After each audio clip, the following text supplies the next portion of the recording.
बहुत हुआ महिलाओं पर अत्याचार, अब की बार फला फला सरकार। यत्र नार्यस्तु पूज्यन्ते रमन्ते तत्र देवता। यानी जहां पर नारियों की पूजा होती है देवता वहीं पर वास करते हैं। लेकिन भारतीय जनता पार्टी का असली चाल चरित्र और चेहरा सामने आ गया है।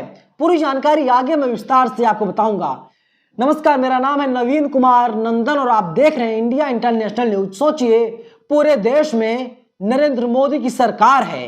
नरेंद्र मोदी देश के प्रधानमंत्री हैं, उत्तर प्रदेश के मुख्यमंत्री योगी आदित्यनाथ हैं, तो वहीं हरियाणा में भी बीजेपी की सरकार है। लेकिन देश की पहलवान बेटियां सड़कों पर हैं, जंतर मंतर पर हैं, आंदोलन कर रही हैं, सुनवाई नहीं हो रही है। सिर्फ बड़ी बड़ी बातें भारतीय जनता पार्टी के द्वारा की जा रही हैं। वहीं जो खेल मंत्री हैं अनुराग ठाकुर भी लीपापोती करने का काम कर रहे हैं। जिस बीजेपी के सांसद पर आरोप लग रहा है उस सांसद ने अभी तक इस्तीफा नहीं दिया है।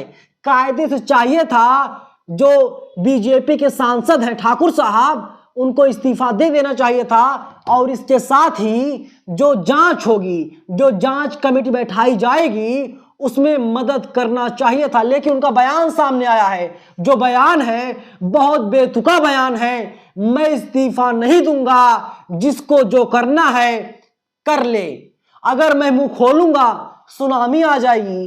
अरे साहब, आपके ऊपर यौन शोषण का आरोप लगा है और आप इस तरीके की उलूल जुलूल बातें कर रहे हैं। देखा किस तरीके से जो हरियाणा के एक मंत्री थे उन पर गंभीर आरोप लगा, उन्होंने इस्तीफा दे दिया, मामले की जांच हो रही है। उसी तरीके से आपको भी इस्तीफा दे देना चाहिए था। लेकिन अब देश के जितने खिलाड़ी हैं, ज़्यादातर तो हरियाणा के हैं, वे सब सड़कों पर आगे, जंतर मंतर पर आगे हैं, वहां पर आंदोलन कर रहे हैं। लेकिन जानते हैं जो TV media, main stream media है, खबर तो चला रही है, लेकिन इनकी हैसियत नहीं है सरकार से सवाल पूछ ले, इनकी औकात नहीं है नरेंद्र मोदी का एक फोटो लगा करके ये लोग सवाल पूछ सके।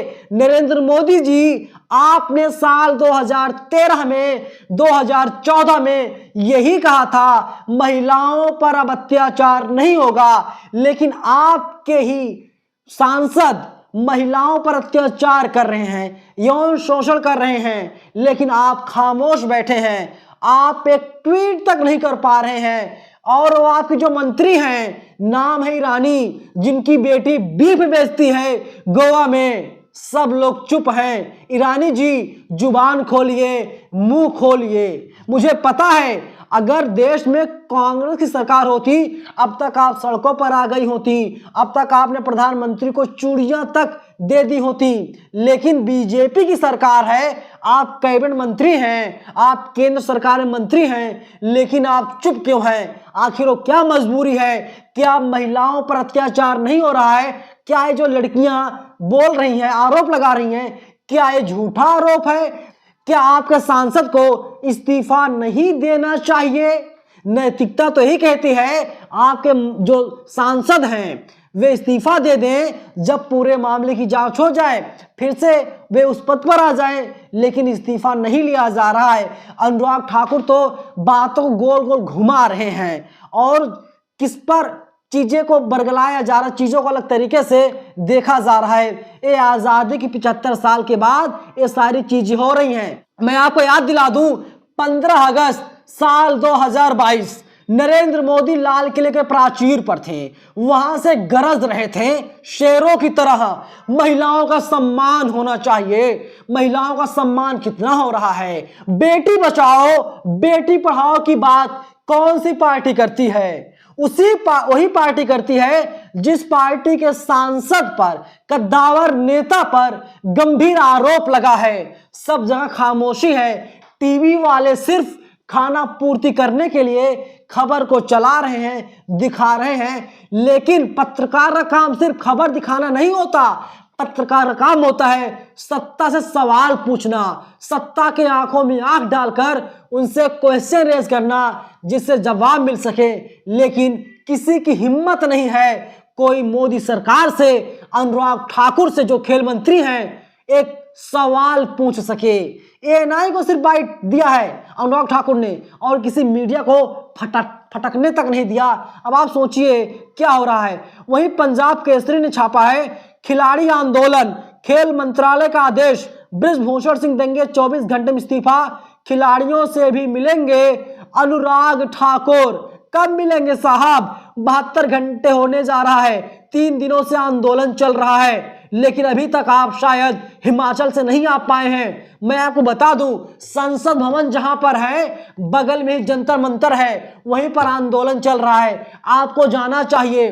तमाम लोग पहुंच रहे हैं, प्रियंका गांधी से लेकर के अपोजिशन के तमाम नेता हैं, वे लोग सवाल पूछ रहे हैं, आप लोग जवाब नहीं दे पा रहे हैं। और आप जो कह रहे हैं कि बृजभूषण सिंह इस्तीफा देंगे, उन्होंने इस्तीफा देने से साफ इनकार कर दिया है। सवाल बहुत छोटा सा है, बेटी बचाओ बेटी पढ़ाओ कितना सार्थक साबित होता है आपकी सरकार में। पता चलता है जितना रेप होता है हमारे देश में, अधिकतर रेप के आरोपी बीजेपी के नेता होते हैं। मैं दोषी नहीं, आरोपी कह रहा हूं। इसके साथ ही सवालों घेरे में बीजेपी के तमाम नेता रहते हैं, मीटू के शिकार होते हैं। लेकिन वास्तविकता क्या है मोदी जी? जुबान खोलिए।